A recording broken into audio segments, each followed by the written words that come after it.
Hello and welcome to Nintendo Pals Podcast. Tonight, we are going to be talking about last week's question to you. What obscure game do you love that nobody's heard of? And here to join me to talk about that, I have Tim, the Nintendo Dad from the Nintendo Dads. Tim, are you ready to talk some obscure games? Bring it on. I want to hear what these obscure games are that you got. Alrighty, well, let's go on in here. Let's cue the music for the intro.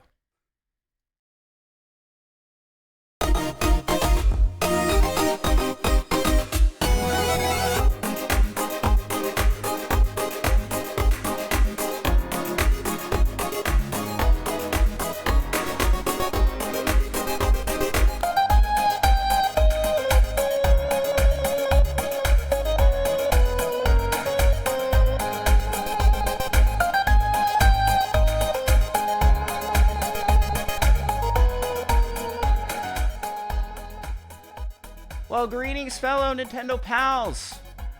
It's me, it's Andros. And I am here to talk games with my good friend Tim, as I already kind of led through all the intro here. Tim, how have you been, man? It's so good to see you. It's been a long time since you've been on Nintendo Pals. It feels like a very long time, and it feels like I haven't seen you in years. Well, I guess podcast months equate to like dog years or something like that. I don't know. We're coming up on a year since the Extra Life event where you and I hung out in person. And we met in person for the first time. So isn't that crazy? That feels like that was way longer than a year ago. It really does. But it's good to see you. Good to have your powerful beard back on the show. Thanks for having me. I'm excited to be here. Thanks. What is your history with weird and obscure Nintendo games? Well, I like finding cool, unique games to play. Something different to play. So I don't like, yes, I have my favorites like Metroid, and we've talked about that before. But for a while, that was a weird and obscure one.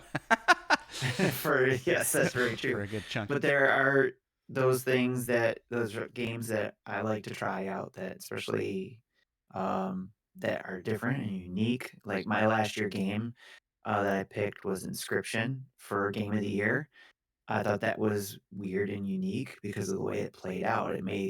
If you don't know what that game is, I don't want to spoil anything because it has certain things that happen to it, but I feel it could be considered weird and obscure. Yeah, I really want to try Inscription. I have not yet picked it up, but it's been out on Switch here for a little while. So it's definitely on my wish list. But I didn't know it was your game. I didn't realize it was Game of the Year for you. So yes, that was my Game of the Year last year. Extra incentive for the Nintendo Switch. Perfect. Yeah, and but also if we're speaking of Nintendo stuff too, it's Elite Beat Agents is another game, and I've talked to our good friend Seth about that game a lot. And then there's all kinds of good stuff out there. In fact, there's one that's got a remaster, and that's the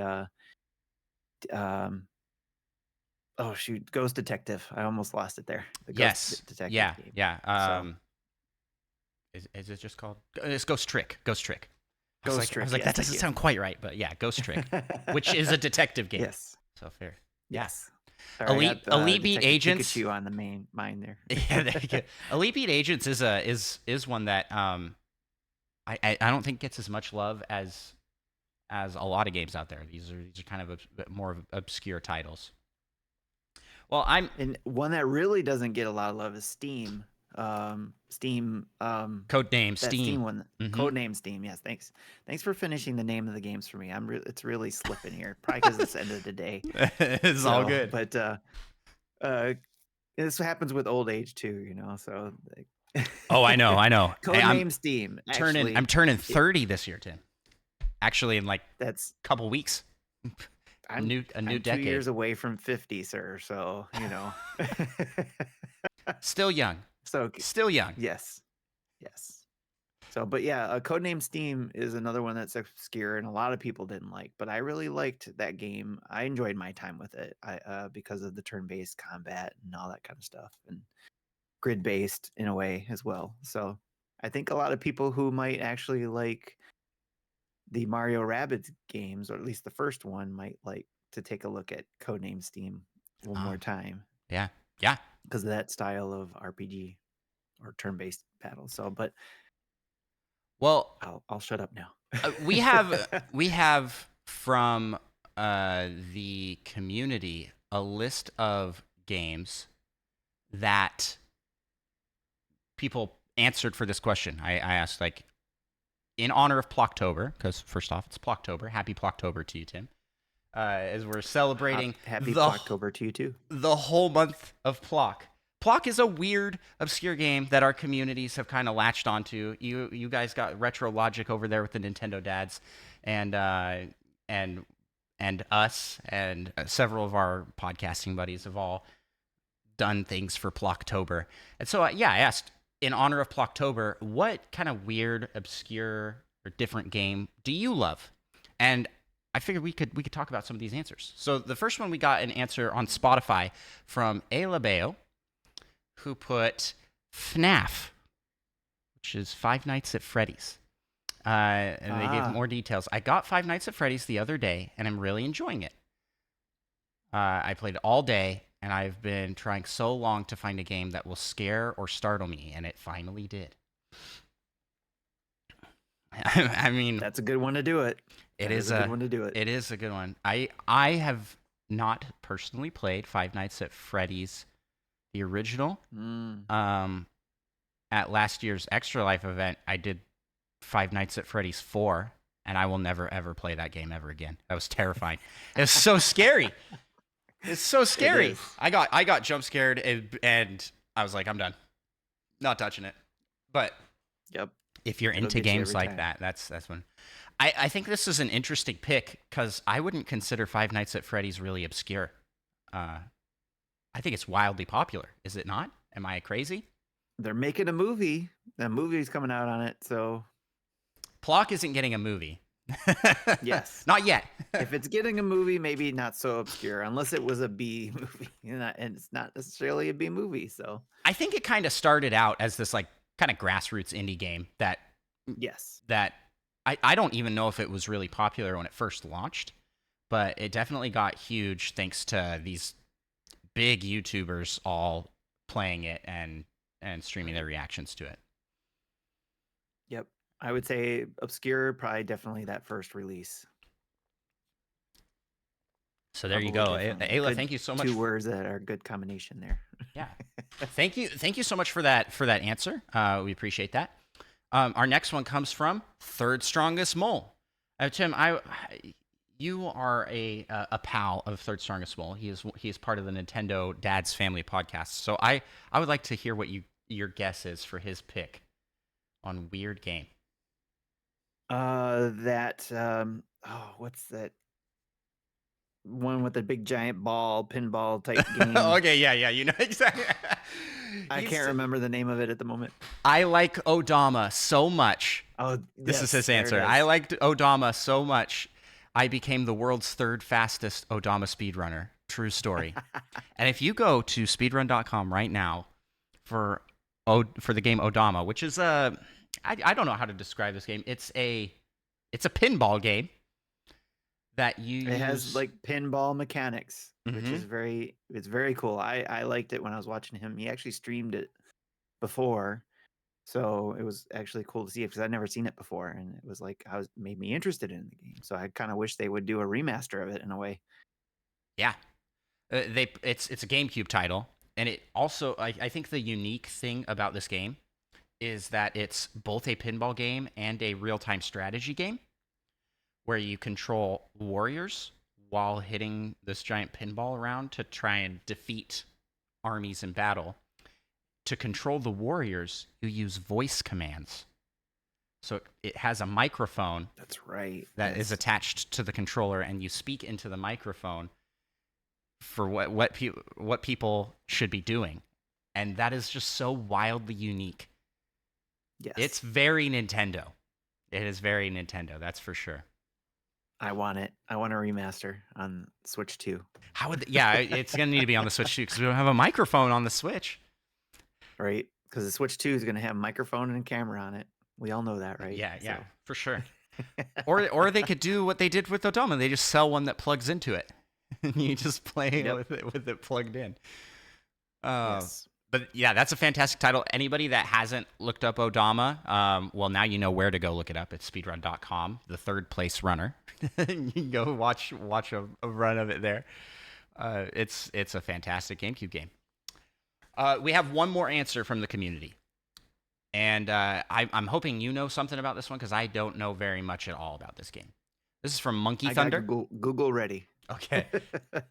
Mischief Makers on the Nintendo 64. I do not. You just said Nintendo 64. We need Dan here for that. I know Dan loves this game. He's talked about it a bunch. But Monkey Thunder says that he used to watch his dad play it all the time. And I'm searching it up right now. know. Oh yeah, that's right. Dan, I think, played this. This looks familiar. I know it's weird and obscure because Dan played it. There you go. Is this the one that's like one of the only platformers on the Nintendo 64? It is the first single-player 2D side-scrolling platform game on the Nintendo 64. Yeah, which is weird because the N64 just didn't have, like, they just completely stopped making 2D platformers. Yeah, because the whole thing with the Nintendo 64 is 3D, so they had to sell it to say you're going to get 3D stuff here. So, and that was the big thing at the time. Yeah, and it makes sense. It wasn't until like, I guess the Wii that we kind of got back into doing 2D platformer type games, and Game Boy Advance. Oh yeah. Continued on handheld for sure. Well, for me, obviously, my top pick for this, since we're done with the community answers, my top pick for this is Plock. It's like a weird, obscure game that nobody has played before that I really enjoy. Another one that I champion for a lot is Photo Dojo on the Nintendo DSi and 3DS. That's a great pick. Where you take pictures of yourself in different poses, and it turns it into this like 2D beat 'em up game. That is a very fun and weird little Nintendo project on those. Tim, do you have any answers for this question? Any obscure titles that not too many people champion that you are a big fan of? Rusty's Real Deal Baseball for Let's the 3DS. Go. Yes, that is a good pick.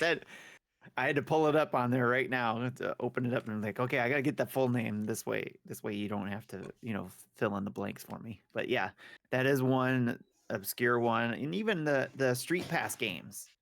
I mean, a lot of people like them, but those could be considered obscure because not everybody played them, even though there was a few really good ones on there. Not all of them. Yeah, I found all of them for everybody. I found them to all be very fun. I was a big fan of Find Me and Find Me Too, but there were a ton on there. The puzzle collecting ones, and I don't. Yes. Then they added like a whole bunch more later, so a lot of people didn't even see those because that was all added after. Right.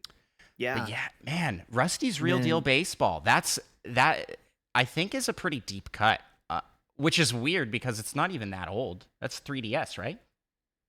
Right, yeah. It would be within the last 7 years.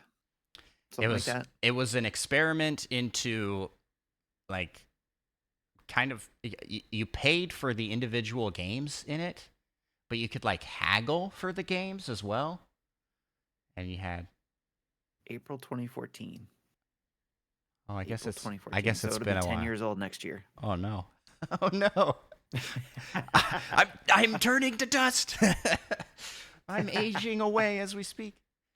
But yeah, that's a good title. A fun one that has a lot of It's an obscure Nintendo. I feel like Rusty's Real Deal Baseball, and Rusty is kind of the poster child for obscure Nintendo Right. mascots and Especially characters. since you can't really go back and play it because the shop is closed. It used the eShop, Yeah, so that make it kind of hard to go back and play it.